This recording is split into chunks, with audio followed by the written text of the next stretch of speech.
Everybody, मैं पायल रानी आप सभी के समक्ष एक नया एपिसोड लेकर प्रस्तुत हुई हूँ। मैंने पिछले एपिसोड में एक वीडियो बनाया था जिसमें बहुत सारे जो लोगों ने मुझे बहुत ही सम्मान प्यार दिया था। मैं आज फिर उसी के समक्ष में जो पिंच ऑफ स्नफ मैंने थर्ड चैप्टर जो पढ़ाया था, जो उसका सारांश बताया था, मैं उसी का मोस्ट इम्पोर्टेंट ऑब्जेक्टिव क्वेश्चन लेकर आई हूँ जो हमारे 12th क्लास जो इंटर का जो विद्यार्थी एग्जाम देने वाले हैं, जो देखते हैं, जो पढ़ते हैं, उनके लिए खासकर मैं उनके लिए एक सुनहरा मौका की तरह है। मैंने जो इम्पोर्टेंट जो क्वेश्चन है उसको नोट किया है और इस बोर्ड पे उतारा है, जिसको मैं एक एक करके आप सभी के समक्ष में प्रस्तुत करूंगी, उसका आंसर भी बताऊंगी। आप जितने भी तमाम जो विद्यार्थी हैं जो देख रहे हैं इस वीडियो को, मैं उसे आग्रह करती हूँ, आरजू करती हूँ कि आप लोग भी देखें और अपने मन से जो हो सके आंसर अपना टिक आउट करते रहें, अपना कॉपी नोटबुक लेकर ही बैठें। तो मैं एक एक करके आपको आंसर बताऊंगी, आप आंसर भी दीजिएगा, लिखेंगे भी। Which one of the following is a short story? जो क्वेश्चन हमारा इस प्रकार है, जो which का मतलब कौन भी होता है और who का मतलब भी कौन होता है। जब चुनने के ख्याल से, चयनित करने से अगर ख्याल से आता है तो वहां पर which लिखा जाता है। तो which one of the following is a short story? इस शॉर्ट स्टोरी जो है, इनमें से नीचे जो है फॉलोइंग यानी नीचे, इनमें से कौन एक शॉर्ट स्टोरी है? I have a dream, first में हमारा ऑप्शन है आई हैव अ ड्रीम, क्या ये है? अ पिंच ऑफ अ स्नफ, क्या ये है? तो क्या आई हैव अ ड्रीम है? नहीं, अ पिंच ऑफ अ स्नफ है। क्योंकि मैंने पिछले एपिसोड में बताया था कि ये जो शॉर्ट स्टोरी जो है वो अ pinch of a snuff short story है। दूसरा क्वेश्चन इस प्रकार है, अ pinch of a snuff is, a pinch of a snuff है क्या? मैंने पिछले एपिसोड में जरूर बताया था कि पिंच का मतलब क्या होता है। जो हमारे वीडियो को जो देखते हैं, जो हमारे चैनल को सब्सक्राइब लाइक जो करते हैं, उनसे मैं आग्रह करती हूँ, आरजू करती हूँ कि जरूर कमेंट में अ पिंच का मतलब जरूर बताइएगा। अ पिंच ऑफ अ स्नफ है क्या? शॉर्ट स्टोरी है, एन ऐसे है, ए स्पीच है, भाषण है, या नॉन ऑफ दिस, इनमें से कोई नहीं है। तो अ पिंच ऑफ स्नफ, देखिए फर्स्ट गौर कीजिएगा, फर्स्ट ही क्वेश्चन का दूसरा क्वेश्चन पलट के पूछा है। ऐसे ही हमारे इंटर बोर्ड में क्वेश्चन आते रहते हैं जो आपको पता होगा आंसर, लेकिन उसका क्वेश्चन का उल्टा करके आपसे पूछेगा, तो घबराने की बात नहीं है। इसका सही आंसर शॉर्ट स्टोरी है, क्योंकि यहाँ पे देख सकते हैं, यहाँ पे लिखा हुआ है इज अ शॉर्ट स्टोरी। क्या है? अ पिंच ऑफ अ स्नफ, हमने पहला क्वेश्चन में बताया था। तीसरा क्वेश्चन है, मनोहर माल गोनकर इज एन खाली स्थान राइटर, वो कैसे राइटर थे? मैंने वो बताया था, क्या मैंने पिछले एपिसोड में भी बताया था मनोहर माल गोनकर क्या थे, नोट करके मैंने बताया था। फिर उसके बाद यहाँ है ऑप्शन में हमारा दिया हुआ है, ए में ऑस्ट्रेलियन थे, बी में अफ्रीकन थे, या सी में इंडो एग्लिन थे, या डी में इंडोनेशियन थे। तो इसका आंसर जो है वो है इंडो एग्लिन। इंडो एग्लिन है क्या भाई? देखिए, इंडो एग्लियन होता है जब बाहरी दुनिया का मतलब विदेश का जो आदमी होता है, वो भारत की स्त्री से जब शादी करके संबंध बना के जो उससे जो बच्चा उत्पन्न होता है उसे एंग्लो इंडियन कहते हैं। ऐसे ही ये जो मनोहर माल गोनकर थे, ये एंग्लो इंडियन थे, क्योंकि जब भारत में जब रेलवे लाइन बिछाया गया था उसके दौरान यूरोप से कुछ काम करने के लिए लोग आदमी आए थे और यहाँ भारत की स्त्री से प्रभावित होकर शादी विवाह कर लिए, फिर उनसे संतान उत्पन्न हुआ, जो उनका नाम कौन था? मनोहर माल गोनकर थे। वही कौन थे? उन्हीं को कहा जाता है एंग्लो इंडियन। फिर चौथा क्वेश्चन इस प्रकार है, the writer of a pinch of a snuff is, a pinch of snuff का राइटर कौन है? क्या मामूली सी क्वेश्चन दिया हुआ है, the writer of a pinch of a snuff. आप लोग को तो तुम कंफर्म एकदम बताना चाहिए था कि इसके जो लेखक कौन है। क्या महात्मा गांधी है, H.E. बिट्स है, मनोहर माल गोनकर है, या डी नॉन ऑफ दिस? तो इसका सही आंसर क्या होगा? मनोहर माल गोनकर। पांचवा क्वेश्चन है, नेम ऑफ काका, नानू काका शॉर्ट में दिया हुआ है, इनका पूरा नाम नानू काका है लेकिन शॉर्ट में दिया हुआ है काका। Name of Kaka is the character of the story. इस कैरेक्टर में, इस कहानी में नानू काका क्या है? किस कहानी के ये कैरेक्टर है? किस कहानी के? तो क्या आर्टिस्ट कहानी के ये कैरेक्टर है? रोल निभाए है, किरदार निभाए है नानू काका? नहीं। B, Bharat is my home, पता नहीं, आप लोग बताइएगा। सी, द अर्थ, या D, a pinch of a snuff. ठीक है, मैं बता देती हूँ, name of Kaka is the character of the story. इस कहानी के इस कहानी के कौन सी कहानी में कैरेक्टर का स्नफ में नानू काका ने एक किरदार निभाया था जो मनोहर मालगोंकर के मामा जी बने थे। कौन बने थे? नानू काका बने थे। छठा जो क्वेश्चन है हमारा इस प्रकार है, लिखा हुआ है Ratiram was the son of. Ratiram किसका पुत्र था? क्या मोतीलाल रतिराम का था, या सोहनलाल रतिराम का था, या गगनलाल रतिराम का था, या नॉन ऑफ दिस, किसी का नहीं था? तो इसको तो बहुत आसान से हम बताए थे, यहाँ पे लिखे भी थे, बोले भी थे कि देखो बाप और बेटा का नाम एकदम सेम दिया हुआ है। तो रतिराम किसका पुत्र था? तो सोहनलाल रतिराम का पुत्र था। 7वां क्वेश्चन है, व्हेन वाज मालगोंकर बॉर्न? जो मनोहर मालगोंकर है उनका जन्म कब हुआ था? ये तो स्टार्टिंग में ही हम बताए थे, उनका जन्म हुआ था 1913 में। उसका पूरा कब हुआ था, पूरा डिटेल से अगर आ जाए तो उनका जन्म हुआ था 12 जुलाई 1913 को।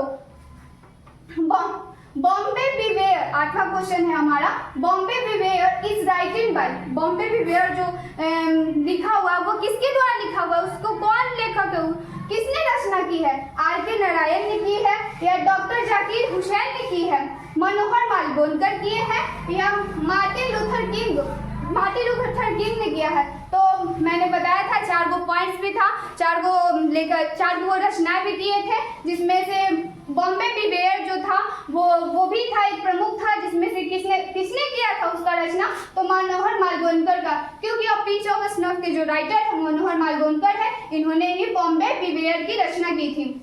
9वां क्वेश्चन है, a pitch of a snuff is taken from. A pitch of a snuff कहाँ से लिया गया है? क्या कंटेम्प्रेरी ड्रीम से लिया गया है? हमारा पहला ऑप्शन ए है कंटेम्प्रेरी ड्रीम, और बी है अ बेंड इज गंगेज, सी है डिस्टेंट ड्रामा, एंड डी है बॉम्बे बिवेयर। ये देख रहे हैं, ये जो क्वेश्चन है, ये बेंड इज इन गंगेज ये भी मनोहर मालगोंकर लिखे हैं, बॉम्बे बिवेयर है ये भी मालगोंकर ही लिखे हैं, डिस्टेंट ड्रामा ये भी वही लिखे हैं। कंटेम्प्रेरी ड्रीम्स इसमें से, क्योंकि हम वहाँ पे जब पिछले एपिसोड में मैंने बताया था और वहाँ पे अंडरलाइन भी किया था कि जो कंटेम्प्रेरी ड्रीम है, जो आधुनिक जो सपना है, उसमें से लिया गया है क्या? A pitch of a snuff. ठीक है। 10वां क्वेश्चन है, खाली स्थान शुरुआत में ही दे दिया। खाली स्थान was coming to visit the narrator's family. Narrator का मतलब होता है लेखक एस फैमिली स्टॉपिस है। नरेटर्स के परिवार में कौन आए थे? प्राइम मिनिस्टर आए थे, क्या प्रधानमंत्री आए थे, बी फॉरेन सेक्रेटरी आए थे, या नानू काका आए थे, या लाला सोहन लाल आए थे? तो कौन आए थे भाई? नरेटर्स फैमिली के परिवार, नरेटिव लेखक के परिवार में कौन आए थे? तो उनके मामा जी आए थे, तभी तो नानू काका एकदम खाकी जोधपुर वाले सूट बूट पहन कर आए थे। और मनोहर मालगोंकर उनके आने से बहुत दुखी थे, बहुत मतलब उनको जो थी जिर हो रहा था, दुखी थे। और ज़्यादा उनकी माँ जो थी बहुत कि मेरे भाई आ रहा है, एकदम प्रशंसा से फूले नहीं समाये थे। हमारा कुछ दिन बाद कड़वा भी आने वाला है। अब जितनी भी भारतवासी की जितनी भी औरतें हैं वो सारे उसके चेहरे में खुशी की एक नई झलक दिखेगी, क्योंकि उनका भाई नैहर से आने वाला है, अपना फल साड़ी जो भी होगा अपना लेके आएंगे। तो भाई इसका पहले बाद में बात तो होता ही रहेगा। Was coming to visit the narrator's family. Narrator family में कौन आए थे? तो नानू काका आए थे, प्राइम मिनिस्टर थोड़ी आएंगे। हमारे 10वां क्वेश्चन आप देख लिए थे, और 11वां क्वेश्चन इस प्रकार है, Nanu Kaka was to stay for. Nanu काका ठहरने वाले थे कितने दिन तक? वाज टू लगा हुआ है तो वाले थे तो वाज टू है तो वाले थे। कितने दिन ठहरने वाले थे? 10 डेज, या 1 मंथ 1 महीना, 10 दिन, सी 2 और 3 डेज 2 या 3 दिन, डी 20 डेज 20 दिन तक। तो मैं इस क्वेश्चन को आंसर बताने के लिए मैं अपनी सहपाठी सलोनी को यहाँ पेश करना चाहती हूँ। तो जोरदार तालियों से स्वागत है।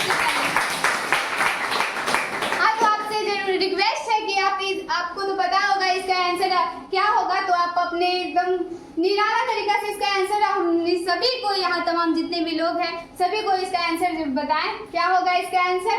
नानू काका क्वेश्चन इस प्रकार, जैसा कि आपने सुना है कि नानू काका ठहरने वाले थे कितने दिनों तक वो आए थे? तो नानू काका अपने बहन के यहाँ 2 या 3 दिन के लिए ठहरने वाले थे। इसका ऑप्शन होगा सी। क्या बात है, एकदम करेक्ट है, एकदम करेक्ट है। इसका जो आंसर है वो जैसे कि सलोनी बताई है 2 और 3 दिन से एकदम पूरी तरह से परफेक्ट एकदम आंसर है। उसका नाम है तो 2 और 3 दिन ठहरने वाले थे। और आगे क्वेश्चन है, Nanu Kaka was related to the narrator as he was him. Nanu Kaka जो थे वो लेखक के रिश्तेदार, मतलब कैसे रिश्तेदार थे? नानू काका ब्रदर थे, भाई थे, नेफ्यू थे जो भतीजा या भगना दोनों होता है, क्या थे? फिर ग्रैंडफादर थे या नॉन ऑफ दिस थे? इनमें से कोई नहीं। तो सलोनी बताएंगे कि इसका आंसर क्या होगा? इसका आंसर होगा नेफ्यू, मतलब कि नानू काका जो थे वो नरेटर के मामा थे और ये इनके भगीना थे।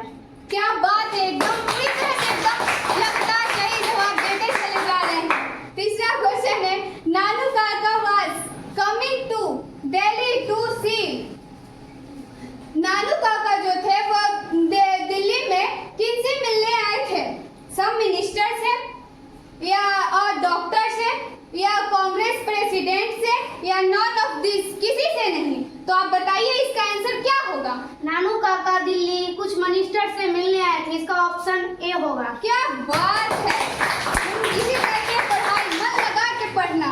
14वां क्वेश्चन हमारा इस प्रकार है, हु ऑलवेज ओबेड नानू काका। जो नानू काका जो थे उनके जो आदेश को कौन एकदम पूरी तरह से बिना हिचकिचाहट के पालन करते थे?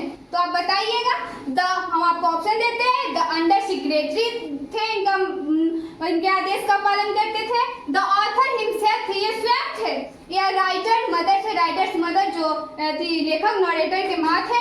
या नॉन ऑफ दिस, इनमें से कोई नहीं। तो बताइए इसका ऑप्शन ए होगा, द अंडर सेक्रेटरी। क्या बात, अभी तो ये कहानी ही पूरा एकदम बुद्धि और जोखिम से भरा हुआ है। फिर भी जो मनोहर मालगोनकर जो थे वो बिना हिचकिचाहट के, बिना डर तो था ही, अंदर तो डर था ही, लेकिन आदेश का पालन करते थे, सम्मान करते थे अपने मामा जी का। फिर आगे क्वेश्चन है, who was the second important person Nanu Kaka had plan to meet. वो कौन दूसरे इम्पोर्टेंट महत्वपूर्ण व्यक्ति जो थे जिसे नानू काका मिलने की प्लान कर रहे थे? तो हमारा ऑप्शन है A, the finance minister, B, the welfare minister, C, the home minister and none of this. इसका मैं पहले हिंदी बता देती हूँ। इसका द फाइनेंस मिनिस्टर का मतलब होता है वित्त मंत्री, द वेलफेयर मिनिस्टर का मतलब होता है कल्याण मंत्री और द होम मिनिस्टर का मतलब होता है गृह मंत्री। या नॉन ऑफ दिस, इनमें से कोई नहीं। तो आप बताइए इसका आंसर क्या होगा? इसका ऑप्शन होगा बी, द वेलफेयर मिनिस्टर। क्या बात है, बिल्कुल सही सलोनी बताया। द वेलफेयर मिनिस्टर थे, उनसे मिलने आए थे। दूसरा क्वेश्चन थे, this tie and collar business is no good this days. आजकल ये जो टाई है, ये कॉलर है, इसका बिजनेस जो अच्छा नहीं है।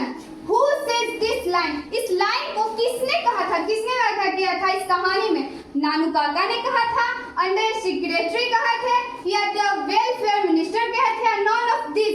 बताइए इसका आंसर क्या है? को नानू काका कहे थे। क्या बात है, एकदम बिल्कुल देख रहे हैं आप सभी कितने अच्छी तरह ये आंसर देते आ रहे हैं। आगे देखते हैं क्या होता है।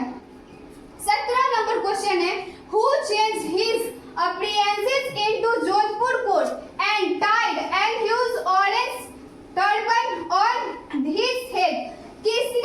किसने अपने स्वरूप को चेंज किया था? जोधपुर कोट पहन के, टाई उस लगा के, ऑरेंज माथे पर, सिर पर पगड़ी ऑरेंज बांध कर बड़ा सा, किसने अपने स्वरूप को चेंज किया था? तो आप ऑप्शन देखिए, नानू काका किए थे, अंडर सेक्रेटरी किए थे, सोहनलाल रतिराम किए थे, या रतिराम किए थे?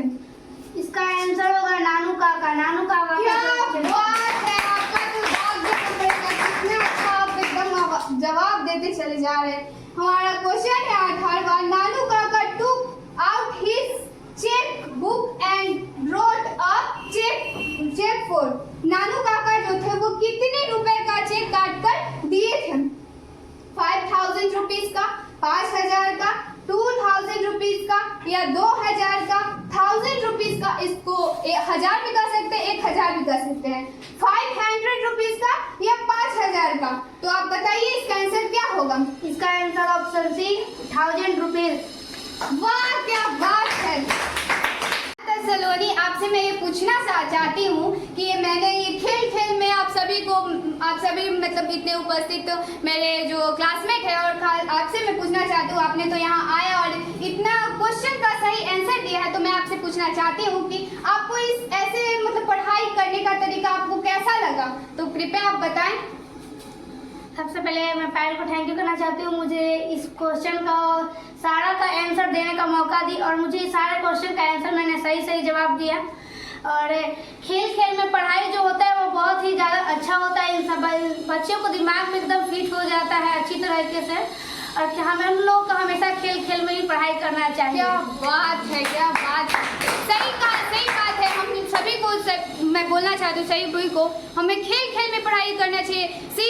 खेल में और सीरियस होके, मतलब खेल मतलब क्या, फुटबॉल बैट बॉल लेके पढ़ रहे हैं, 1 2 3 4 गिन रहे हैं, वो पढ़ाई होता है नहीं। मतलब खेल में झूठ बनाकर खुशी से भावना से एकदम उसमें इतना एकदम लिप्त हो जाए कि उसमें एकदम गहरी सोच से पढ़ाई करे अच्छा से। और जितने भी मैंने वीडियो मतलब ये जो ऑब्जेक्टिव का वीडियो बनाया है, जितने भी देखने वाले हैं उनसे अगर हमसे गलती हो गई हो तो ज़रूर माफ़ कर दीजिएगा। इसी के शब्दों के साथ मैं इस एपिसोड से अंत लेती हूँ।